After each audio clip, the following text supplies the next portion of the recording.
All right, so today we're going to be looking at Bank of America Okay. and some recent troubles they've been having Mm-hmm. with regulators, Mm-hmm. specifically not just one but two Uh-huh. regulatory orders. Oh, wow. Yeah, so this isn't just a little slap on the wrist. Right. It seems like there might be some kind of Right. deeper issues with their anti-money laundering and Bank Secrecy Act compliance programs. Yeah, that's right. These are not minor infractions either. It seems like there may be some systemic issues Yeah. with Bank of America's anti-money laundering, or AML for short, Hmm. and the Bank Secrecy Act compliance programs. Right. And we're going to be looking at two recent articles from Banking Dive Okay. that really break this down. Okay, so let's get into these orders. So the first one was issued by the Office of the Comptroller of the Currency, the OCC, Mm-hmm. on December 23rd. And it's a cease-and-desist order. Right. So what exactly does that mean in the world of banking? Well, a cease and desist order means that they found some seriously unsafe and unsound practices going on. Uh-huh. And it means that they're not just asking them to improve, they're saying you have to stop doing this and improve because they see it as a risk to the financial system. So what exactly did they find wrong with Bank of America's AML program? Well, there were delays in reporting suspicious activity, failure to fix known issues in their due diligence processes. So think about that as not really vetting who they're doing business with. Uh-huh. These are the kinds of things that could allow financial crime to slip through the cracks. So what happens now? Do they just get, like, a timeout? Oh, no. Okay, The okay.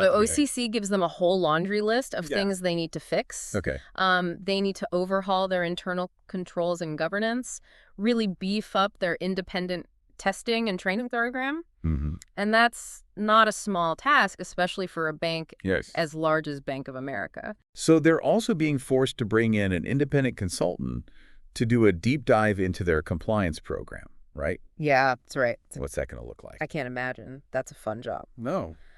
This consultant will be looking at everything, the systems, the processes, even the culture of compliance within the organization. Yeah.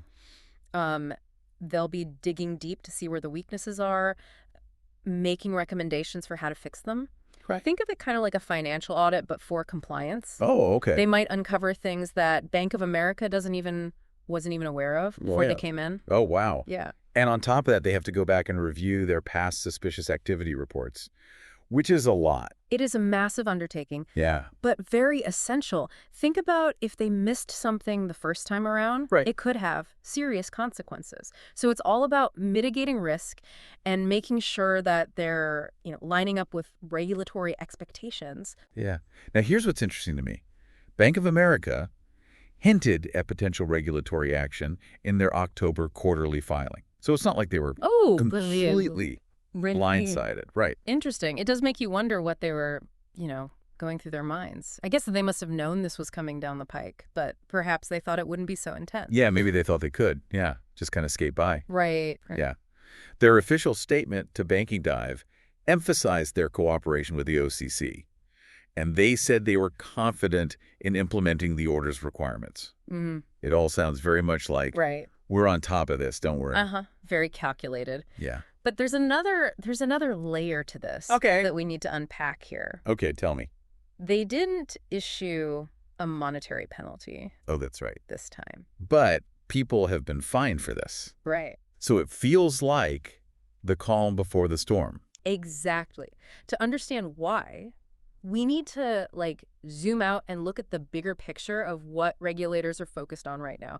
Remember the TD Bank scandal? Oh, yeah. The one where millions of dollars were laundered through their accounts linked to that illicit fentanyl operation. That's right. It was a whole thing, and it seemed like the consequences were pretty big, right? A compliance nightmare. Yeah, it was a wake-up call for the whole banking industry. TD Bank ended up paying a $3 billion penalty. Wow. And had an asset cap slapped on their U.S. retail business. So that's a game changer, and it really shows how seriously regulators are taking these issues. Yeah, that's a big price to pay. Huge. For compliance failures. Yeah. And TD Bank isn't the only one. There have been other banks hit with AML-related enforcement actions recently, right? Absolutely. So the OCC and other regulators have been cracking down across the board. We've seen this with Wells Fargo, Axiom Bank, Small Business Bank. It seems like they're really trying to send a clear message Yeah. that AML compliance is not optional. So Bank of America is not alone in the hot seat. No. But it seems like they've got a little bit of a spotlight on them. Especially because, and this is where things get really interesting, this was just the first order Oh, right. that Bank of America received. Okay. Wait, hold on. A second order. Mm-hmm. So close to the first. What are the details on that one? Yeah, so the second order, also from the OCC, came out not too long after the first and paints a pretty concerning picture. It seems like their compliance program is having a hard time keeping up with, the demands of being such a massive global bank. So what did they find wrong this time? Well, this time the OCC called out what they described as a breakdown in the procedures for identifying and reporting suspicious activity. Oh. They also pointed to insufficient resources being dedicated to investigations. So not only might they be missing these red flags, but they're not even giving their investigators the tools Right. or support to be able to follow up. Exactly. That seems like a problem. And there's more. Oh, there's more. Okay. The OCC also flagged problems with customer due diligence, which, remember, is all about knowing who your customers are. Right. And where their money is coming from. Right. And sanctions compliance. Right, because you don't want to be accidentally banking a drug cartel or someone on a sanctions list. Exactly. Seems like they maybe weren't as thorough as they should have been. But that's the implication. And while the OCC didn't issue a fine this time either, they did lay down another set of mandates for Bank of America to follow. So what are we talking here? Another laundry list of fixes. It's certainly a comprehensive list. They have to appoint a compliance committee, hire yet another third-party consultant to come in and do another review. You can imagine how happy Yeah, they're probably not thrilled about that. Bank of America is about that. Get OCC approval for any new products that carry a high money laundering risk. On top of that, they need to do a look back on past transactions, just in case more suspicious activity slip through the cracks. And let's not forget, improve those procedures for reviewing high-risk customers. So it sounds like they've got a lot of work ahead of them.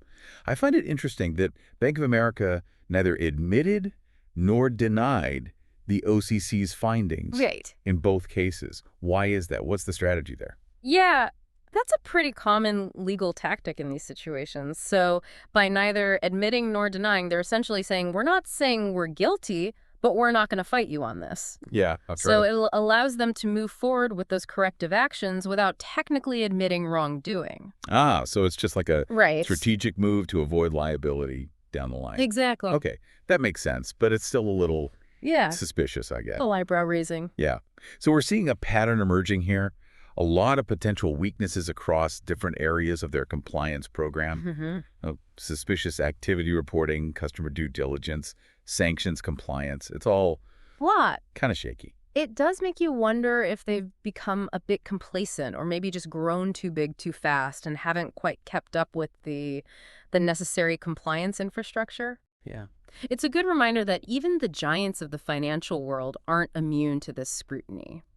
And it's not just about AML and BSA compliance either. Remember earlier we talked about how regulators are kind of on high alert for all sorts of issues? Yeah. Well, Bank of America was also cited by regulators alongside other major banks for problems with their wind-down plans. Oh, right. The wind-down plans. What are those again, and why are they so important? So essentially, a wind-down plan is like a roadmap for what happens if a bank fails. It's a contingency plan to ensure an orderly process, minimize disruption to the financial system, protect depositors and creditors. Think of it as like a just-in-case plan, but for the worst-case scenario. So if Bank of America is having problems with their wind-down plan, on top of all these other compliance issues, it's a pretty big deal. It's definitely cause for concern. It starts to paint a picture of potential systemic issues within the bank's overall risk management and compliance structure. Right. Are these just isolated incidents? Or are we looking at a broader pattern of negligence or maybe even complacency? That's the question that regulators are probably asking themselves right now. Yeah. It seems like they've got a lot of work to do to regain the trust of the regulators. But the bigger question is, what does this mean for Bank of America moving forward? Are they going to actually revamp these compliance programs, or is this just a temporary fix to kind of get the OCC off their back? That's the million-dollar question. And it's one with implications not just for Bank of America, but potentially for the whole banking industry. Right, because if a giant like Bank of America is struggling with this, what does that say about the state of compliance across the entire financial world? And what does it mean for us, the everyday people who rely on these institutions to handle our money? Those are great questions, and they really get at the heart of why these issues matter. Yeah. It's about more than just following the rules. It's about maintaining trust in the financial system as a whole. So where do we go from here? What's the next chapter in this story? Well, we know that Bank of America has a lot of work ahead of them to implement those OCC mandates. So we need to keep an eye on their progress and see if they truly commit to overhauling their compliance programs. And beyond Bank of America, we need to consider the broader implications for the banking industry. Right, like could this signal a wave of tighter regulations across the board? Yeah. And what does that mean for the fight against financial crime? Those are all questions we'll have to explore further as this story continues to unfold. But one thing's for sure, the landscape of financial compliance is shifting, and it's a topic that we need to keep a very close eye on. So it really feels like we're kind of standing at a crossroads here.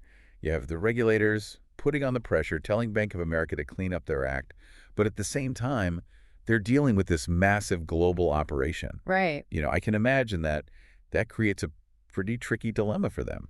It definitely does. Revamping compliance programs isn't a simple task, nor is it cheap. Right. It takes a lot of investment in technology, in personnel, in training, all of which takes time to implement effectively. But on the other side of that, the cost of not fixing these issues could be even greater in the long run, right? Absolutely. We're talking about potential fines, damage to your reputation, and perhaps most importantly, the loss of customer trust. Yeah. That's not something any bank wants to deal with, especially in today's environment. Well, it's in a delicate balancing act for Bank of America. Yeah. They've got to appease the regulators while also managing these practical and financial realities of trying to actually fix these issues. Right.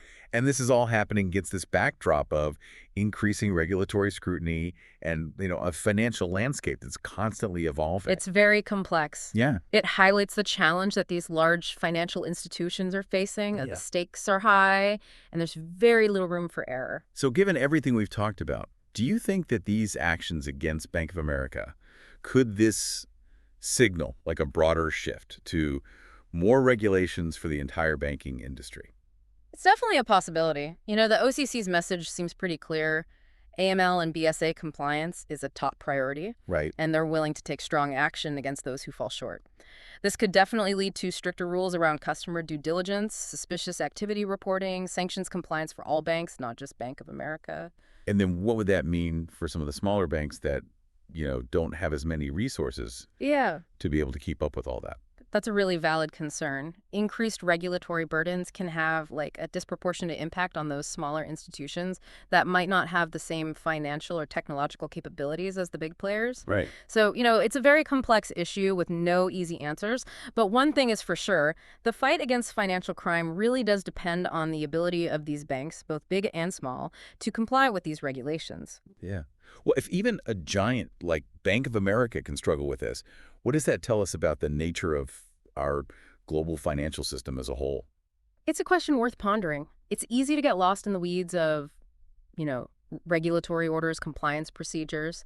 But at the end of the day, these issues point to a much larger tension that exists within our global financial system. Yeah.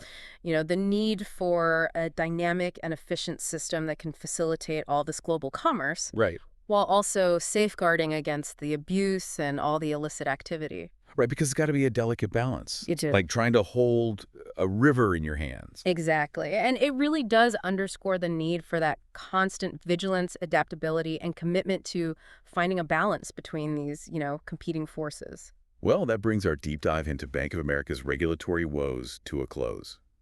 It's been quite a story, a lot of twists and turns, It has. a lot of unanswered questions. A lot to think about, for sure. It definitely highlights the crucial role of regulation in the financial world, the challenges of compliance in such a complex global system, and the fact that, the financial landscape is constantly evolving. Yeah.